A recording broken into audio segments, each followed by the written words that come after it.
Good morning, folks. Valentina here with Wisdom of the Tea Leaves, and this morning I'm drinking green tea. It's jasmine green tea, and that's kind of like one of my favorites in the morning. It's not just that I get a little bit of caffeine buzz from the green tea, but as you all know, green tea is healthy for you, has a lot of antioxidants and other properties that are very healthy.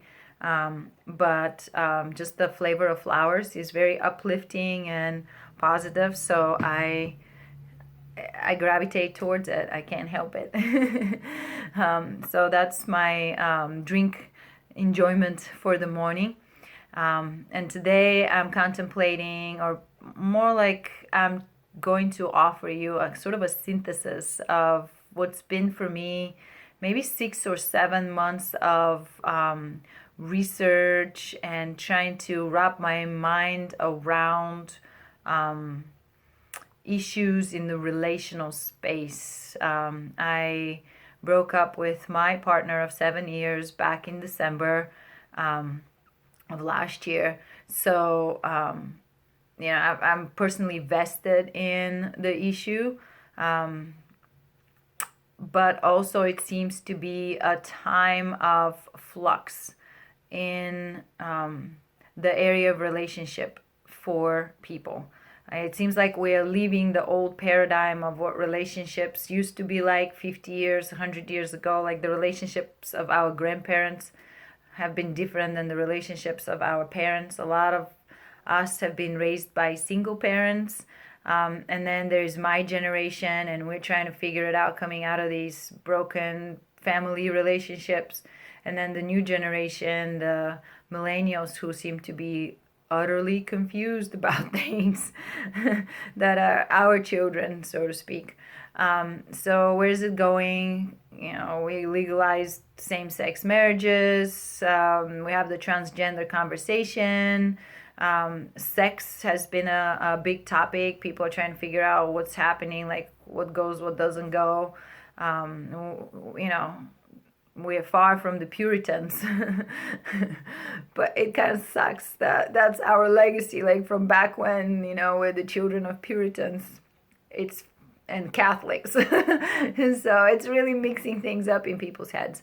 So I'll leave the sex conversation for another video, but I will focus on relationships. And so clients come to me with being at crossroads, trying to decide if they should stay or they should go, what they should do. Friends come to me with various stages of relationships and whether they're working or not working. And it seems to be kind of a hot conversation in a way. It's like a present, very, very much a present subject for a lot of people. So I spent the last 7 months reading books, listening to people who are on the forefront of relationship research and independent thinkers, and are out there trying to educate people how to be in relationships, what works in relationships, what doesn't work. And so here it is in like a really short paragraph for you. So the first thing that stands out for me, so this is the mantra of the week for me, and it comes from Esther Perel, and she says, there are many people you can love. You can fall in love many times. There are many people you can love, but only a few of them you can make a life with. And so that's kind of a powerful statement. First of all, it means love is flimsy. It comes and goes. And second of all, it means that you don't have to end up in a significant relationship with any of the people you fall in love with. Not any, but not all of them. Not all of these people are going to be suitable to actually have a significant relationship with. And so I'm using the term significant relationship versus committed relationship or marriage, because we all go through life and we have partners, and these days most people don't marry, especially in Europe. Like the institution of marriage seems to be fading out as a concept. And what's more important is the commitment between people. And yes, people live together, raise children together. They don't necessarily go to church or whatever they go to sign a piece of paper to say that they're now assigned to each other. So significant relationships, relationships that last a while, like a 2-3 year relationship may be significant for other reasons. Maybe it was powerful, this, that, and the other, but that's like a blink of an eye, really. So unless you're looking 5 or more years, you don't really get to know the person, and you don't really feel the impact of that relationship on the totality of your life. So when I speak of significant relationships, I mean these kinds of long-term relationships. So of all the people that you will see, you will get infatuated with, you'll fall in love with, only a few of them will be suitable for that kind of a relationship, that you would actually share a life with them. And life comes with trials and tribulations, challenges and wonderful things, but only a few people deserve your time and deserve you and you deserve them to actually make a life together. Life partners, I like the term life partners. So you'll have, most of us will have 2 or 3 significant relationships, maybe a little more, I don't know. We live a very long time nowadays. People live 80, 90, 100 years. There's plenty of time to have more than one relationship. Or some of us will have just one such a relationship, and it will last decades. But that means you have to be very selective in our partners. And so it's, most people approach relationships with a list of qualities that they want to see in their partner. So it's a laundry list. I want my partner to be sexy, blah, blah, blah, adore me, take the trash out. And basically, that list is sort of like your shopping list for a partner. And when something, when people come your way, consciously or unconsciously, you're comparing that person to that list. And if you're like me, you actually have the list, because I do. I have a list of all the things that I want my partner to be like. And when I look at that list, I'm going, I'm fucking crazy. That's like, who can live up to this, right? It's like totally ridiculous. And so Esther Perel and others like Dan Savage, they say it's ridiculous to like want one person to be the one person for everything. And luckily, intuitively, I've known that. So I'm a very independent person, and I don't rely on my partners to be everything for me. But many people do. And when we do that, when we rely on our partners to be the one for everything, they, the shoulder you cry on, the person that inspires you, the person that picks you up when you're down, the person that takes care of you sexually, emotionally, and physically, and financially, and your best friend and everything. I mean, that's a full-time job. Who out there will have a full-time job of keeping you happy, propped up, and in the best shape of your life? It's like unreasonable to expect that from one person. You're putting too much pressure on them. Nobody will ever meet these expectations. You're setting yourself up for disappointment and for basically ruining somebody else's life. So that laundry list is maybe a pointer, like things that you must have in your life, and your deal breakers, what you absolutely must not have in your life. But there should be another list right next to that list, and that list is, what am I willing to contribute to a relationship? What am I willing to give in a relationship? If we don't have that list, we don't have the balance of give and take. Essentially, we're saying we're selfish, and we want a relationship just for our own sake, and the other person is the prop, the other person is the provider, the other person is sort of like obligated to you in a way to keep fulfilling your points on the list. But when you approach a relationship with the mindset of, what am I willing to give? What would I like to give? Who do I want to be in a relationship? The game changes completely. So we are all self-interested, and it's natural. Like, if we're completely selfless, we'd be amoebas out there, and people will be taking advantage of us left and right, and it's just not right. So there is no going around the fact that we are self-interested. I'm borrowing this term, self-interested, from objectivism, because self-interested is different than selfish. Selfish is being a taker. Selfish is taking advantage of other people. Selfish is putting yourself ahead of everybody else all the time, even when you shouldn't. So selfish is not a good thing. Self-interested is a term where you know that you need to take care of yourself and that you're honest with yourself, your needs and all that, but you realize that as such, as you're trying to do the best for yourself, it's in your best interest to take care of others as well. Because as you take care of others, as you are there for others, that gives you the best outcome.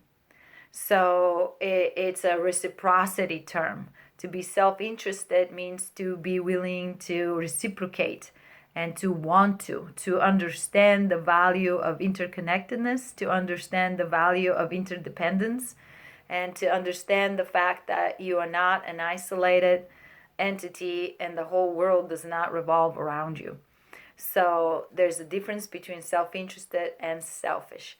So if you're self-interested, you would approach a relationship with two lists. What do I want and what am I willing to give? What are my gifts that I want to share? If you're selfish, you just have the one list and you'll look for that one person and then be pissed at them because they can't fulfill everything you want from them. So what seems to work in long-term relationships is people understand that reciprocity is huge. And so almost you have to watch for whether or not how much you care for each other matches. Often we go into relationships where we're more of a taker. It's really about us. And sometimes we go into relationships where we're more of a giver and somebody else is taking. And so these lopsided relationships don't last because eventually the giver becomes tired of giving. They notice that you don't care as much, that you say that you care, but saying and doing is a different thing. I've had situations where my partner tells me, I love you. I've never met anybody like you before. You make a huge difference in my life. Nobody's ever cared about me like you do. And, I can't imagine life without you. So they will say things like this, but then they won't act like that.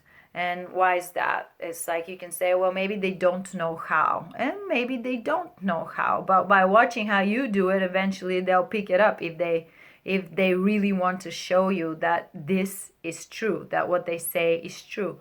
If they say things like this, but they don't act like it, like you're not the first person they think of, or, you talk on the phone or you get together to hang out and the entire conversation is about them.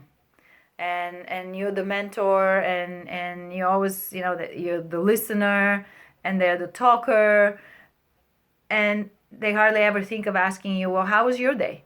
What's going on in your world? They're not checking in with you, but they're unburdening themselves to you constantly, and you're taking it. Or they'll do things for you only when they also want it. Like, okay, honey, I'll take you out to dinner because I'm hungry. That's not the same thing as, honey, where would you like to go to dinner? And do you want to go to dinner? Let's, I don't want you to cook tonight. I want to take you out and give you a break. That's a different thing. So these little nuances matter. You have to watch for this. So then you know exactly how much reciprocity is in the relationship. And then you have to be very realistic. You need to put yourself in your rational space. Your emotional space may say, I really care about this person. I can't let go of them. And your rational space says, they're there not because they love you, but because they love what you do for them. So the only reason they're hanging around is because they don't want to lose what you do for them, how you make them feel. Well, that's selfish. That's not self-interested. If that person is self-interested and they cared about you at least as much as you care about them or close to that amount, there will be a different interaction.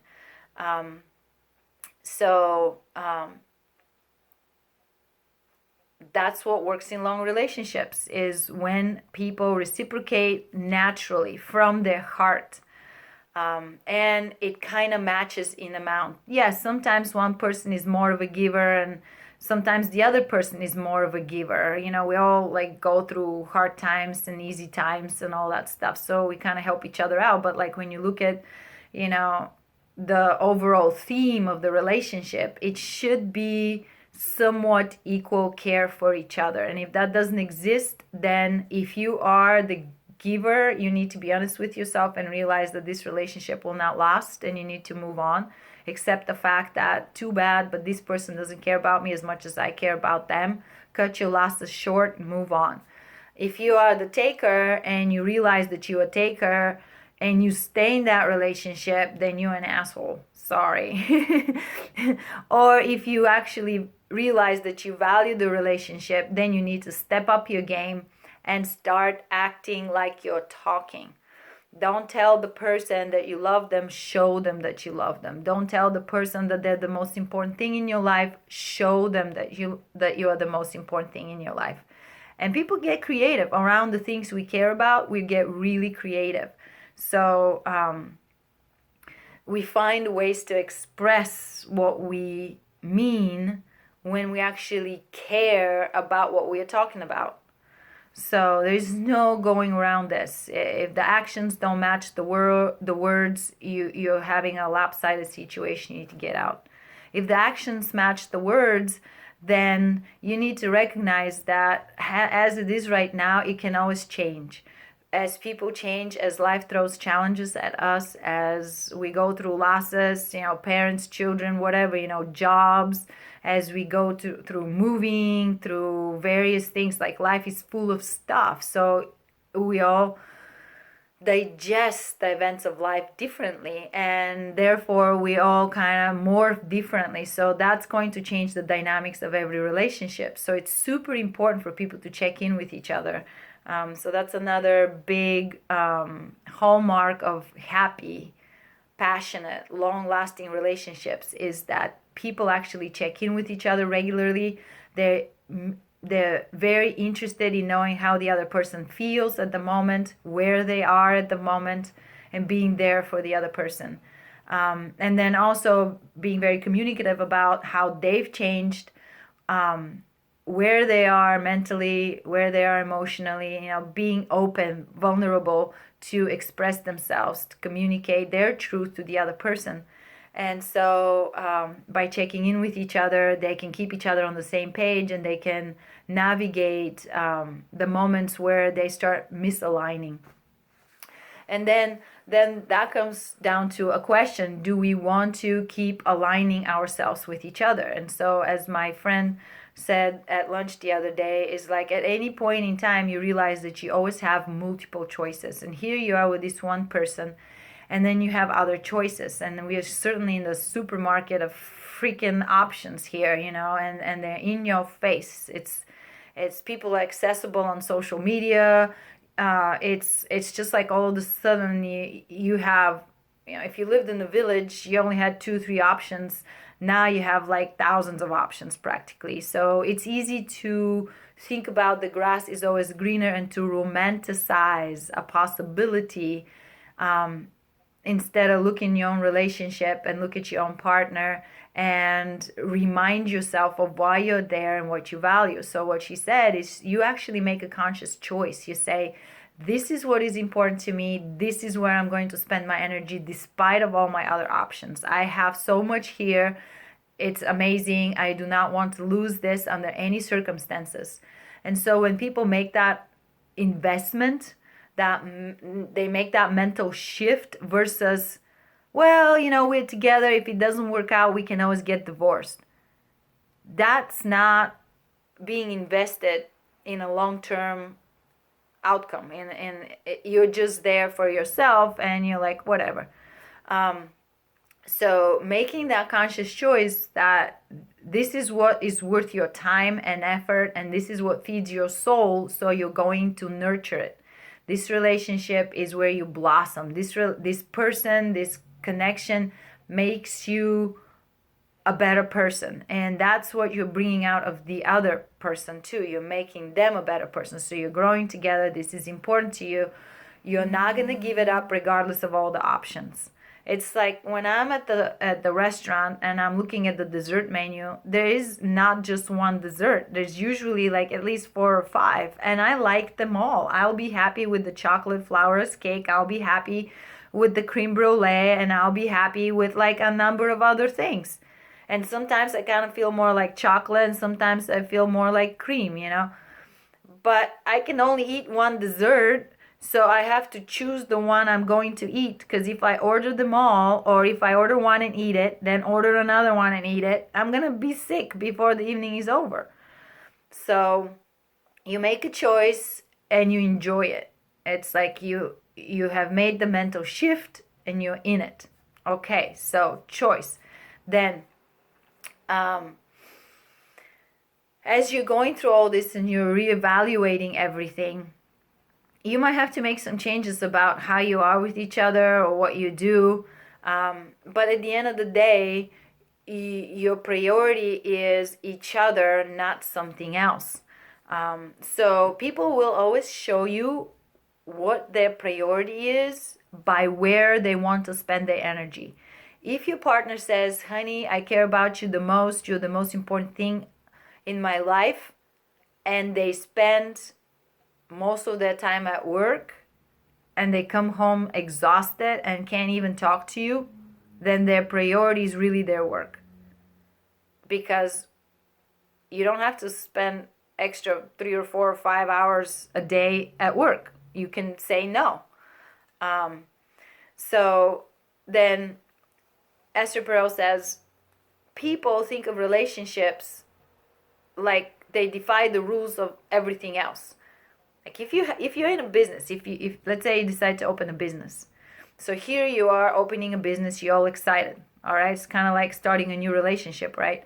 So if you don't tend to this business, if you just tell yourself, I love having my business and this business is wonderful, but you never show up, or you sometimes show up and sometimes you don't, or you don't take care of your customers, or you don't take care of the books. If you don't tend to the needs of the business, it breaks down. Like you're not going to have it. You fail. You lose your money. You don't go into a business and say, well, it might work out, it might not work out. It's like you go in fully invested. It's like, I want this thing to work out. And then it does or it doesn't based on how much effort you put into it. So why are relationships different? Like we go into a relationship, we want to have something, and we don't apply ourselves to it. Or maybe sometimes we do and sometimes we don't. What happens if you only brush your teeth sometimes? You're going to lose them. You're going to be toothless. What happens if you feed your kid sometimes? Not a good thing. The kid is going to die. What happens if you don't water your plants regularly? They're going to die. So why is it that we treat our partners differently? Why do we not regularly nurture them? Things to think about. So anyway, I can say a whole bunch of more stuff, but I think I'm going to quit here because it's already like almost 25 minutes and you might be tired of listening. And I'll pick up subjects around this in other conversations. But I just wanted to leave you with a few thoughts about all this. And hopefully it's helpful because, like I said, I see a lot of people are struggling in that relational space. They're trying to redefine themselves, figure out what's going on. And I think that's a good approach. If you're in a flux or in an uncomfortable place relationally, you should start with defining who you are. Find out who you are. Make yourself whole. Make yourself like a self-sufficient entity so that you are not attracting and you're not gravitating towards people who are filling your holes, because then you're dependent and you're a drag on the other person. But try to be the best you can be, constantly figuring out and being clear within yourself what do you want in a relationship and who you want to be in the relationship. And you cannot answer these questions until you know who you are. It's like, am I an honest person? Do I have integrity? Do I value honesty? Do I value connection? Do I value adventure? What is it that's important to you? So then you can match yourself better to people around you. All right. So that's it. And yes, you can call me anytime you need me. And lately, a lot of people been calling me about relationship stuff. So sure, go for it. I'll give you what I know, and I'll try to help you figure yourself out. You can find me at valentinapetrovaconsulting.com and leave me a comment or send me an email. And I'm always there for you guys. Take care. Bye.